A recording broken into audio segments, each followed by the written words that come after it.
નમસ્કાર મિત્રો, ગુજરાતી વાર્તા સાંભળવા આવ્યા છો. ચાલો વાર્તાની શરૂઆત કરી. આજનો દિવસ પણ એને માટે સામાન્ય હતો. સ્કૂલથી ઘરે, પછી ટીવી અને એકલા વિચારો.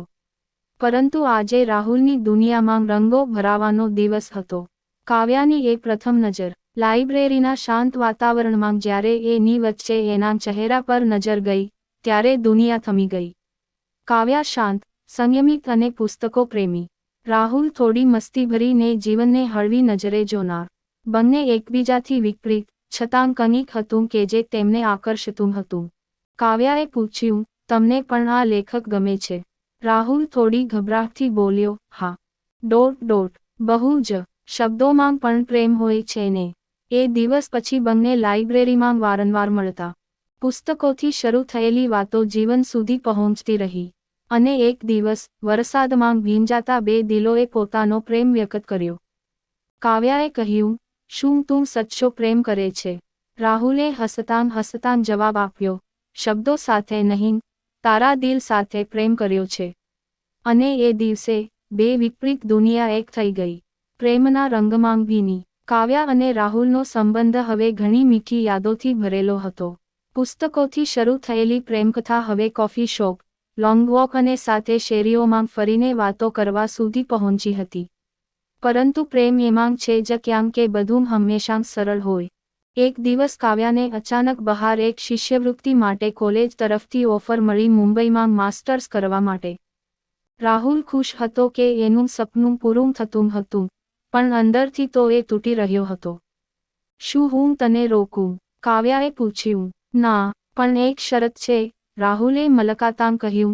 પ્રેમ જો સાચો હશે તો અંતર ક્યાં જશે.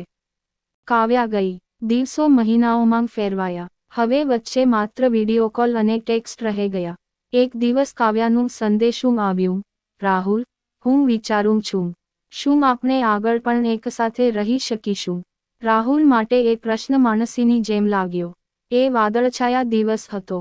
એને કંઈક કરવું જ પડશે. કાવ્યાનું સંદેશું વાંચીને રાહુલની આંખો ભીની થઈ ગઈ. એ તો રોજ કાવ્યાને યાદ કરીને ડાયરી લખતો, પણ કાવ્યા એને પ્રશ્ન પૂછે છે, એ એની કલ્પનાથી પણ દૂર હતું. એ રાત્રે રાહુલે એને જવાબ આપ્યો, કાવ્યા, પ્રેમ તો છે. પણ કદાચ દુનિયાની હવે વચ્ચે આવી રહી છે. જો તું ખુશ નથી, તો હું પણ નહીં રહી શકું. પણ આગળનો રસ્તો તું નક્કી કર. એ વાત પછી કાવ્યાએ થોડા દિવસ કોઈ જવાબ આપ્યો નહીં. રાહુલ અંદરથી ખાલી થતો ગયો. મિત્રોનો સાથ પણ હવે નકામી લાગતો. એક દિવસ એમના લાઇબ્રેરીમાં પાછું ગયો જ્યાં પ્રથમવાર કાવ્યા મળી હતી. એ બેઠો રહ્યો, એ જ ખુરશી પર. અને ત્યાં, અંદરથી એક સ્વર આવ્યો, શું આ ખુરશી હજી પણ કોઈની રાહ જોઈ રહી છે? રાહુલ ઊભો થયો. કાવ્યા સામે ઊભી હતી, હાથમાં સાદો ટિફિન અને આંખોમાં ભીના ભાવ. મારે હવે મેમ્બાઈના સપનાથી વધારે કંઈ જોઈએ તો એ છે તારો સાથ. બસ, હું પરત આવી ગઈ છું. હવે દિલનું ધબકતું શહેર તું જ છે. રાહુલે એની તરફ હાથ લંબાવ્યો. રાહુલ અને કાવ્યા હવે સાથે હતા. બંનેએ એક નવો રસ્તો શરૂ કર્યો હતો, જ્યાં હવે એ બંનેને એકબીજાને સમજવાની અને સંજોગો સાથે સમજદારીથી ચાલવાની શરૂઆત હતી. પણ વાસ્તવિક જીવન એવું તો નથી કે પ્રેમ હોય એટલે બધું સરળ બની જાય. કાવ્યાના માતા પિતા આ સંબંધથી ખુશ નહોતા. એનો ભવિષ્ય શું છે? એના ઘરમાં શી છે સ્થિતિ? એ તને ક્યાં લઈ જશે? કાવ્યાએ શાંતિથી જવાબ આપ્યો, જ્યાં પ્રેમ હોય ત્યાં ઘર પોતું બની જાય છે. એ વચ્ચે રાહુલે પોતાનું પુસ્તક લવાનું શરૂ કર્યું હતું. પ્રેમનો રંગ, એક એવા લેખક તરીકે, જેને કાવ્યાએ જ શબ્દો આપ્યા હતા. એ શરમાળ છોકરો હવે પ્રેમનો લેખક બનતો જઈ રહ્યો હતો. એક દિવસ, કાવ્યાના પિતાજી તેમને મળવા આવ્યા. શાંત રીતે એક કપ ચા પીધી, અને રાહુલને પૂછ્યું, શું તું એને ખુશ રાખી શકે છે? રાહુલ કહે, હું એની સાથે ચાંદીના પથરા તો નહીં આપી શકું. પણ એને એવા પ્રેમથી જીવાવીશ કે એ કદી એકલી નહીં અનુભવશે. એ વાત પછી બધું ધીરે ધીરે બદલાવા લાગ્યું. લગ્ન થઈ ગયા. છાનુંછૂટું ઘર, બુકશેલ્ફ સાથે. અને ક્યારેક જ્યારે બે ચા સાથે બે દિલો બેસી જાય, ત્યારે જિંદગી માત્ર પ્રેમ નહીં, પણ શાંતિ બની જાય છે. શિયાળાની એક શાંત સવારે કાવ્યા અને રાહુલ હોસ્પિટલની બારી બહાર બેઠા હતા.